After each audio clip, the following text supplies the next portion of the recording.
ఇప్పుడే జీ5 app download చేయండి. చూడండి మీ ఫేవరెట్ టీవీ షోస్ ఎప్పుడైనా ఎక్కడైనా. ఆ నీలి గగనాన మెరిసేటి ఓ దివ్యతారా,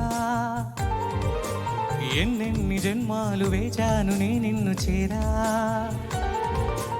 ఏనాటి స్వప్నం నీ దివ్య రూపం, శతకోటి రాగాలు రవళించే నా గుండెలోనా. ఓ ప్రియతమా ఇది నిజమా, ఈ పరిచయం ఒక వరమా, ఇది మనసు పడిన విరహ వేదన, తొలి ప్రేమలోని మధుర భావన.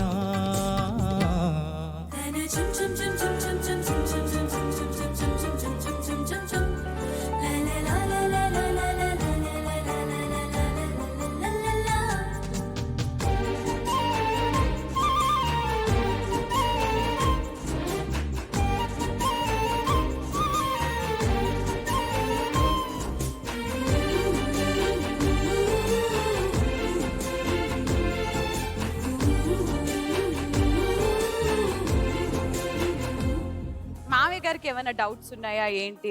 సరే ఇవన్నీ వద్దులే గానీ మా ఆవిడ రావాల్సింది వాళ్ళ, తను రాలేకపోయింది. అత్తమ్మ ఆ అత్తమ్మో గిత్తమ్మో ఎవరో ఒకటి ఆవిడ 3 ప్రశ్నలు అడగమంది నమ్మ. ఓ అత్తమ్మ. సో ఆ 3 ప్రశ్నలు కనుక నువ్వు కరెక్ట్ గా ఆన్సర్ ఇస్తే నాకేం అభ్యంతరం లేదు అంది. Okay okay. సో వాటి ఆన్సర్స్ కరెక్ట్ గా చెప్తేనే ఓకే మామయ్య. వంట వచ్చా, తినడం వచ్చు మామయ్య. ఏమి చెప్పినావే? అంటే వచ్చు, అప్పుడప్పుడు చేస్తుంటాను. గుత్తి వంకాయ కూర చేయడం వచ్చా. గుత్తి వంకాయ ఆన్లైన్ లో ఆర్డర్ చేయగలుగుతా. సో గుత్తి వంకాయ కూర రావద్దు కదా. నీకు గుత్తి వంకాయ ఇష్టమని నాకు ఎప్పుడు చెప్పలేదే చరణ్. నాకు కూడా తెలియదు అది. చుక్కల ముగ్గు వేయటం వచ్చా. ముగ్గులో దింపడం వచ్చు మామయ్య. సో ఇప్పటికి 3 ప్రశ్నల్లో 2 అవుట్. ఇస్త్రీ చేయడం వచ్చా. ఇస్త్రీ చేయడం ఎందుకు రాదు చరణ్? జాకెట్ ని మొన్న ఎలా చేస్తావు? రైట్ నుంచి లెఫ్ట్, లెఫ్ట్ నుంచి రైట్. ముందు స్విచ్ చేయాలి కదా.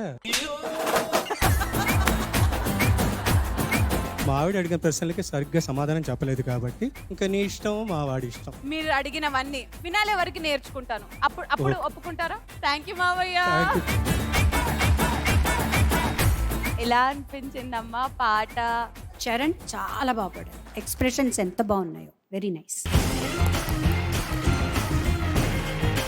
ఎస్ కోటి గారు, బిఫోర్ యూ సే సంథింగ్, అసలు ఆ సాంగ్ ఏంటండి, ఆ మ్యూజిక్ ఏంటండి, ఆ కంపోజిషన్ ఏంటండి? దీంట్లో ముఖ్యంగా నువ్వు నాకు నచ్చే ఆల్ సాంగ్స్ ఒక గుండమ్మ కథలాగా అనమాట సినిమా. ఈ పాట పర్టికులర్ గా బాలు గారు అయితే ఎంజాయ్ చేస్తూ పాడే. సో ఇప్పుడు ఈ షోలో మీరు పాడుతూ ఉంటే నాకు చాలా ఆనందం వేసింది. I really thoroughly enjoyed.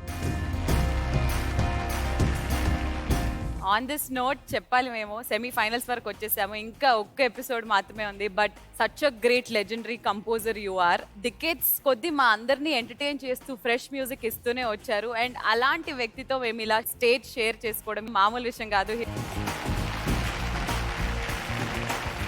కోటి గారు, నా పాట గురించి చెప్పలేదు. చాలా బాగా పాడావు నువ్వు. అంటే అది లవ్ తోటి ఉంది. అది 100% ప్యూర్ లవ్ తోటి. అని సిగ్గుపడిపోతున్నాడు చూడ. నాకు చాలా చాలా హ్యాపీగా అనిపించింది వెన్ యువర్ పర్ఫార్మెన్స్. అనంత్ గారు, ఒక పాట బాగుందనడానికి నిదర్శనం ఏంటంటే ఆ పాట వినేవాళ్ళు వాళ్ళు చేయాల్సిన పనిని మర్చిపోయి అలా వింటూ తాదాప్యం చెందడం అనేది ఒక నిదర్శనం. ఆయన ఎంత అంకిత భావంతో అయితే స్వరపరిచారో అంతకు మించిన భక్తి భావంతో నువ్వు ఆ పాటను పాడి అందరినీ మైమరిపింపజేస్తావు. అది నిదర్శనం. సో జడ్జెస్, 4 సీక్రెట్ స్కోర్స్ కాబట్టి టికెట్ టు ఫినాలే మరి చరణ్ కి వస్తుందా లేదా? వస్తుందా రాదా? ఎందుకు రాదు? Oh my God!